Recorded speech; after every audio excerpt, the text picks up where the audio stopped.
Just as a college student, I learned it's okay to say no to my friends if they're like, oh, hey, can you spot me? I forgot my wallet. Or for the Chipotle order that it was going to be like 15 for me, but it's going to be 30 now. It's okay to be like, you know what? I can't this time. Because I've caught myself saying yes a lot of times and then not getting paid back just because the person forgot.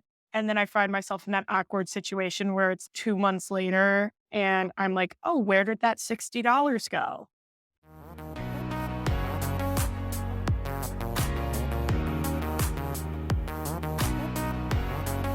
All right. Welcome, everyone, to another episode of the Life Money You podcast. I am Bjorn, and I am joined here today by three of our best interns who are working this summer for BCU, and one of them actually on the Life Money You team, which is super exciting.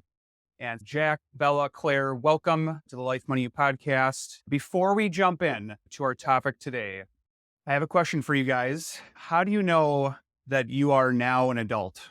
You're an adult when the thing you get most excited about is extra sleep. And Yeah. as a parent of four children, I can relate to that. We are actually here today to talk about adulting and what that's like to transition from being at home, maybe even being at school as you guys are, into the real world. And it's a big change. And I welcome you all here. And so it's interesting to kind of get your take on what this all means. So maybe we could just start by going around here. And I want to hear a little bit about what has it been like living on your own or earning an income now on your own? And what are just some of the first things that you feel like that's taught you? Living on my own, that's actually pretty exciting. I've loved it so far. Even when I come home in the summer, I'm itching to get back to school and on my own with my roommates again. We won't tell your But parents that. They're not going to be yeah, listening to this. So yeah, we won't tell them.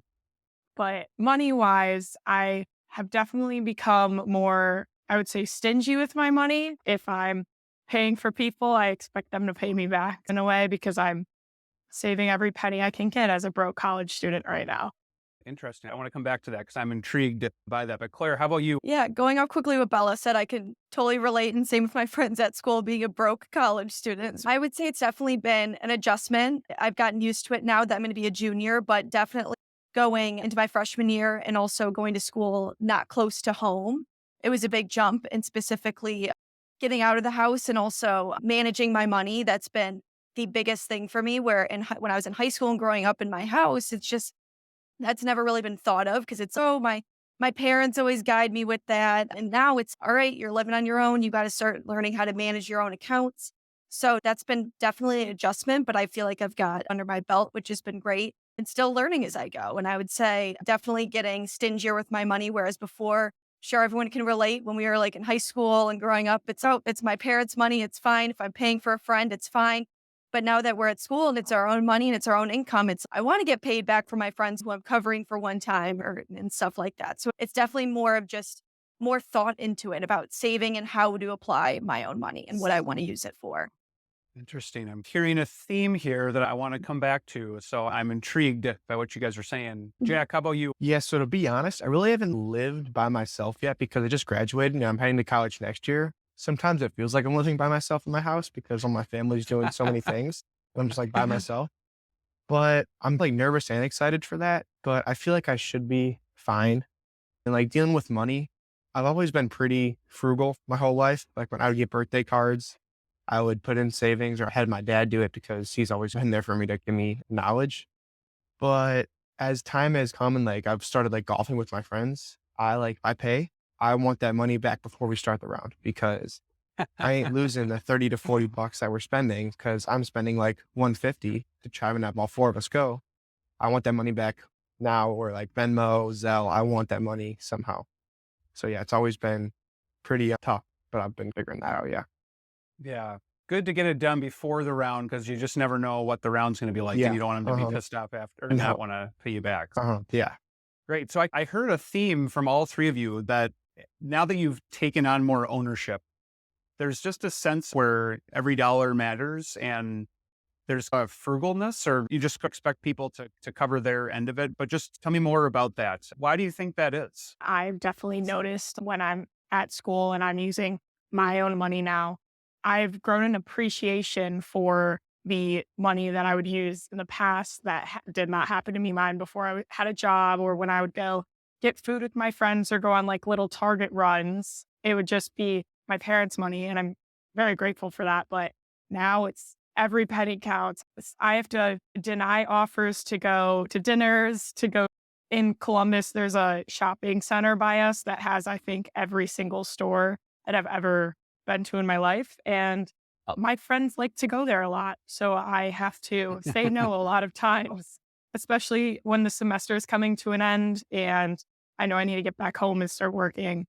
Yeah. Totally. Something that's been super fascinating to me along the same lines has been how the people that I hang out with every day, how they react to it. And something I've been realizing as I got to know my friends more deeper is their situation. And I guess this leads into a question for you, Bjorn, is we're going out to a dinner and I go into my mobile banking and I'm like, all right, I need to transfer money to make sure I have the money to spend for this dinner. And I think what's really interesting is that I'll have some friends that are openly transparent that say, what are you doing? And I'm like, I'm making sure that I can pay for the dinner that we're going to. And they'll tell me, oh, I don't see that. My parents are running it behind the scenes.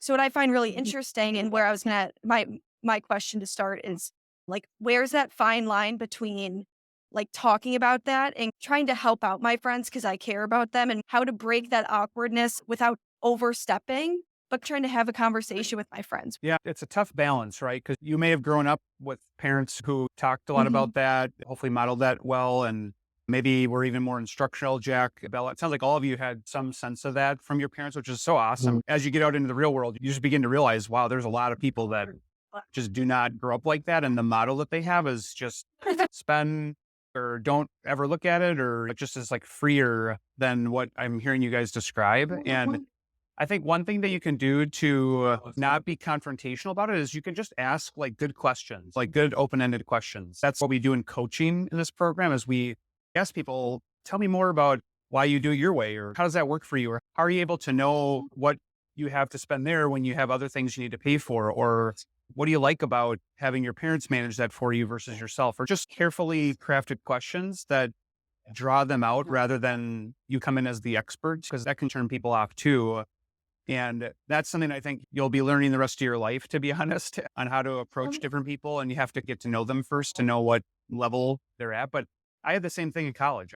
I started saving for retirement at age 18, and there were tons of kids, my friends, that wasn't even on their radar. They were not even thinking about it, totally off the reservation. I was a very big anomaly there. And I just started to help people think through that. And I started to try to teach them like, hey, if you do this now, even if it's not a lot of money, like you're building that behavior, you're maybe adding a doubling factor to your money later in life. And it can be pretty substantial. So it's a fine balance. I think it's fine to try a few different things and see what works for your friends. And ultimately, it's their own decisions. You got to stick with what you're doing. And that can be really hard. As you said, the friends you have do have a pretty big impact on the life that you feel like you need to live. That really does matter. And so I would just encourage all of you to just pick your friends wisely. And as you learn more, share that information with them, because it can help everybody on average more,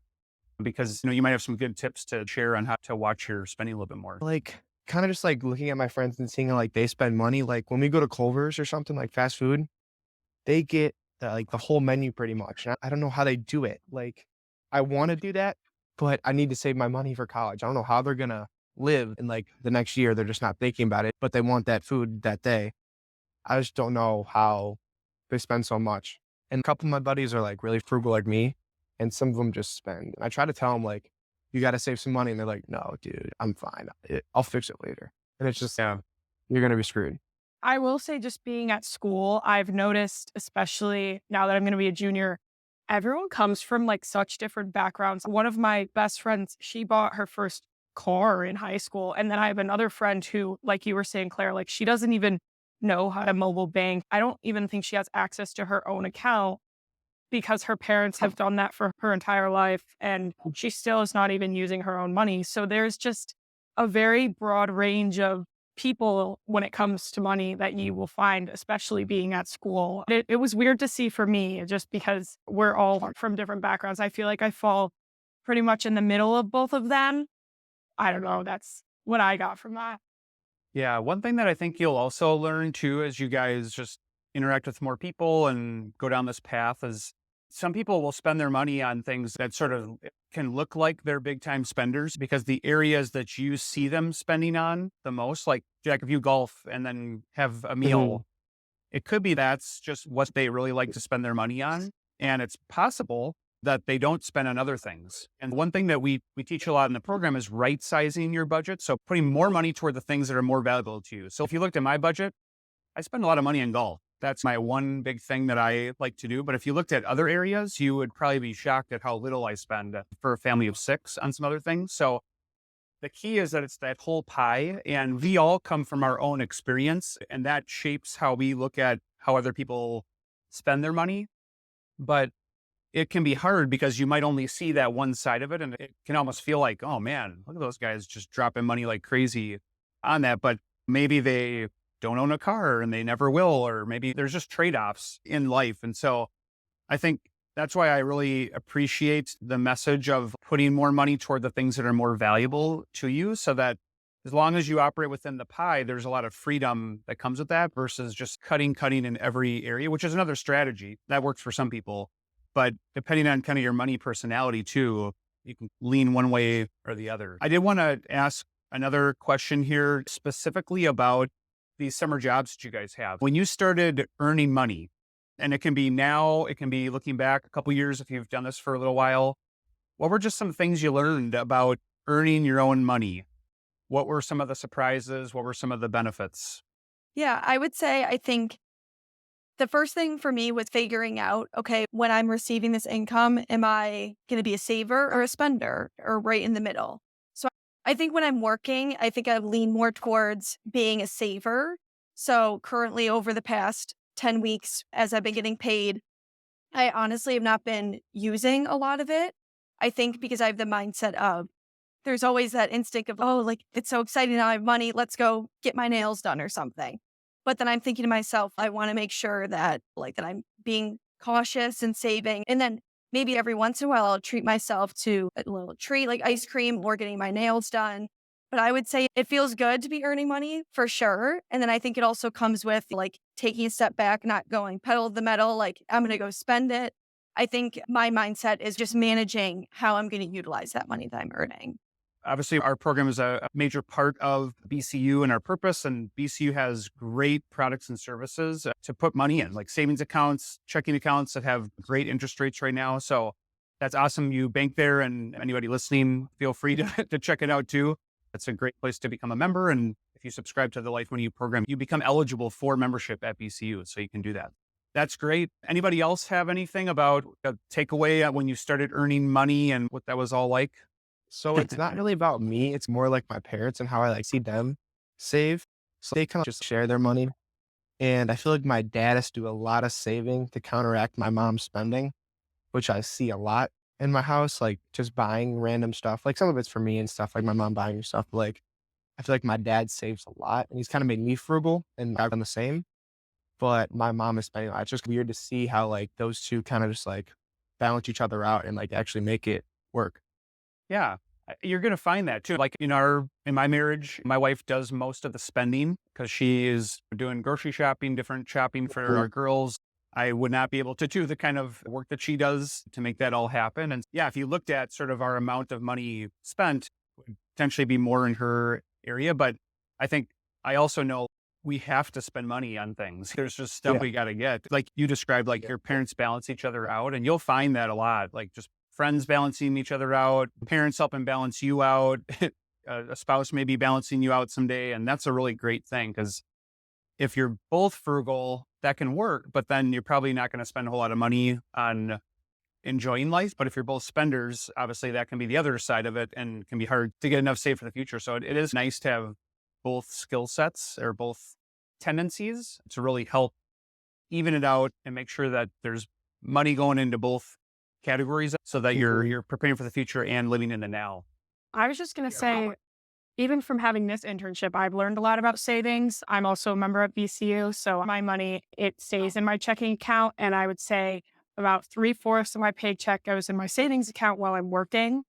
And then I also worked at a restaurant last summer, so I occasionally will go there like a Friday and a Saturday, and that money will go in my checking account for spending money. I also sell clothes on Depop, like little things like that are good for just like pocket change to have. But most of my money, I'm learning now for my big paychecks are going into my savings account. Yeah. That's great. Well, kudos to all of you for having a little bit of a strategy here on how to do this so far. That's impressive because I can't remember if I had a strategy or not really when I was your age. That's something that I think anybody listening can take from this and even help teach or communicate to their kids if they're hoping to pass this on. Just have something that works. Figure out something that's going to work. It sounds like having a savings and a checking account is pretty helpful because then you can keep money in different buckets. Any other like money lessons you've learned over the first few years here of college and working at Jack? Just anything that you're learning that you haven't said already about things that you really think are important for others to know about money? One thing for me maybe is always be checking your app and make sure you know like where your balances are.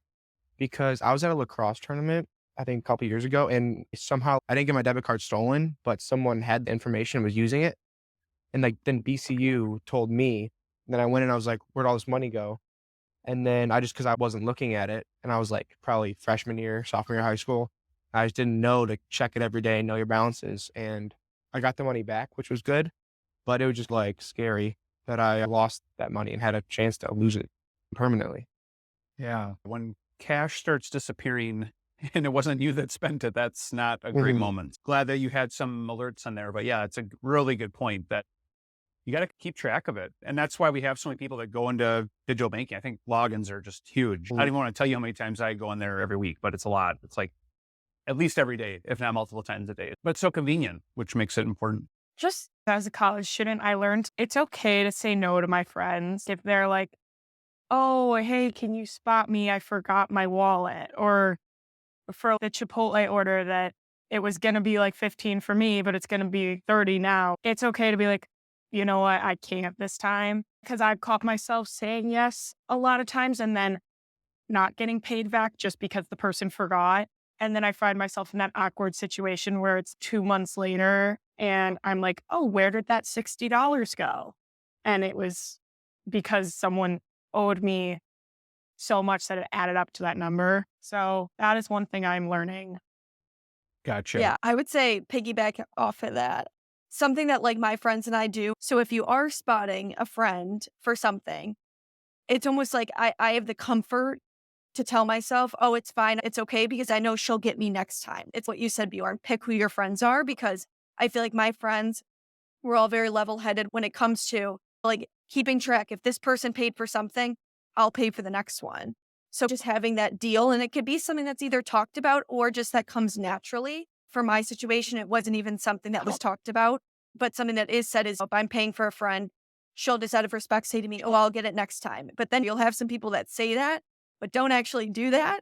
And then also starting to build your credit score. I that's something that I did within the past year, and it's been great. And I find it even fun because you just see it like fluctuate and stuff. So I think starting to build your credit score as early as possible, that's also huge because it'll help you in the long run. Yeah. Good that you're preparing for that. And it can be hard because credit cards, the preying on younger people has gotten such a bad rap, but there are ways to do it. One great way to do it for anyone listening is like a secured credit card where you put money into a savings account and then that's the limit that you can utilize for a credit card. So it works like a debit card, but it is actually a credit card. It's hopefully an amount that you can pay off and that's backed by the amount in savings if for some reason you couldn't. So it's like a safer credit card and it can be just an awesome way to start building your score, not have it be exorbitant amounts of money, and maybe even just use it for certain things. Like I know some people who just use their credit card for gas or just use their credit card for restaurants so that they don't overspend and get tempted by that limit that they have.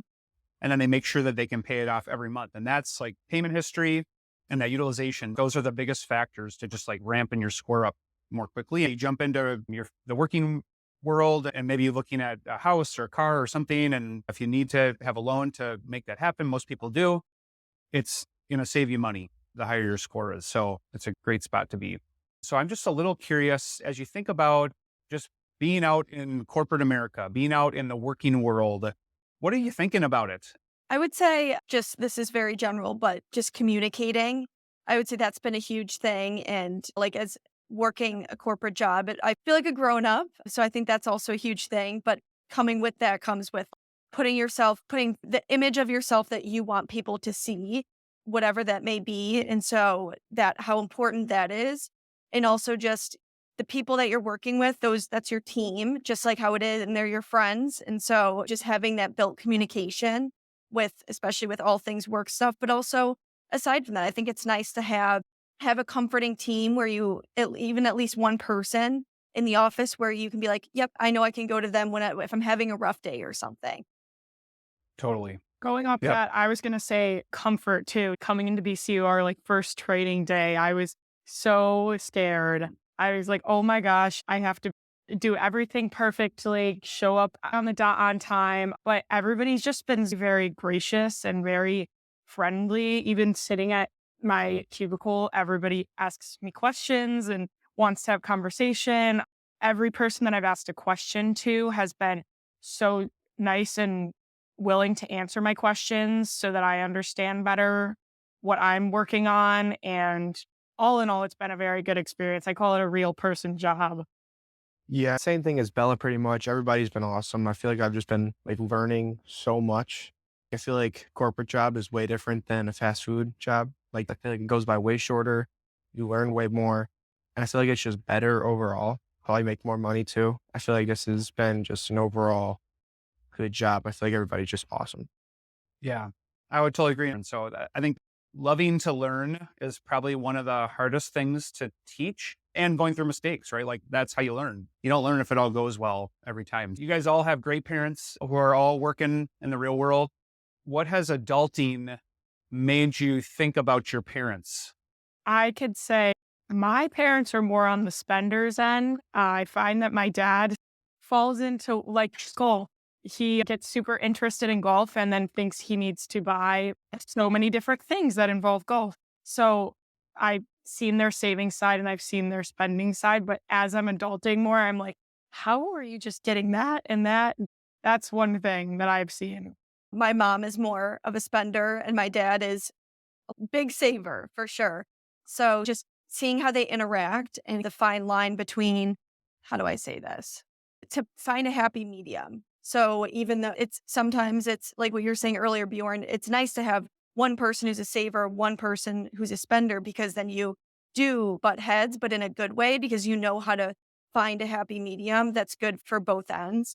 So I would say being a fly on the wall throughout my whole life and watching that and their interactions and how they discuss purchases and stuff like that when my mom goes out and spends money and how would they make compromises. Does it make you respect your parents more? Do you appreciate like what all is happening that you may not even have seen now that you're doing this yourself more?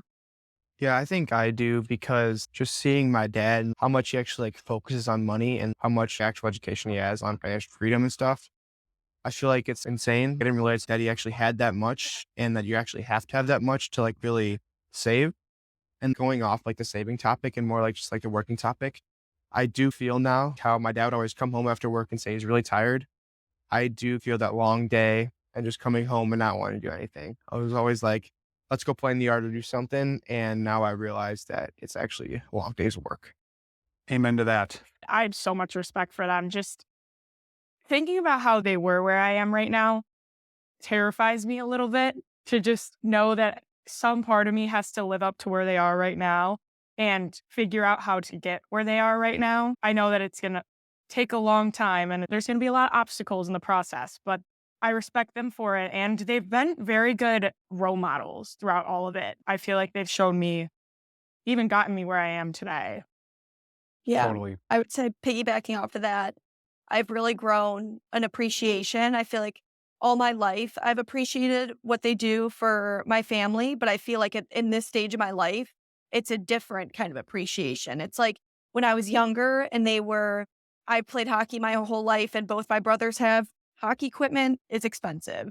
And it was just like, it would fall into my lap. I'm like, oh, here. And I didn't think anything of it because I didn't know what like the value of money at a young age. But now that I'm working and just growing up, I think I'm appreciating what they do for me and my brothers, and just even more than I ever did before.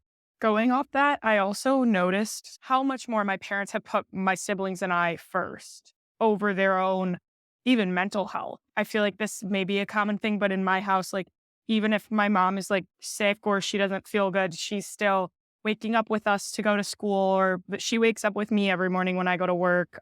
I just noticed that they put us first for so long.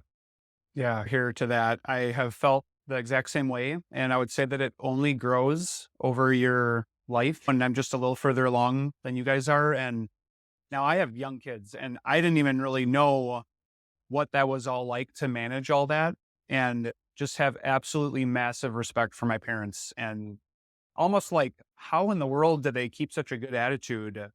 Because I hope my kids forget all about just like how tired I am coming after work and my attitude and my selfishness. You can't really know what it's like until you actually do some things. And then when you start in the working world and doing college and managing all these priorities, and you have probably pretty full schedules at college, and it's a lot. And then to put some other people before yourself, your kids. Last thing here, just to finish it out here, I want to give you a chance to talk to your younger self. But if you were to look back, let's just say 10 years ago, your 10-year younger self, what piece of advice would you give your younger self? And it can be money, career, life advice that you think would be good advice to prepare you for now.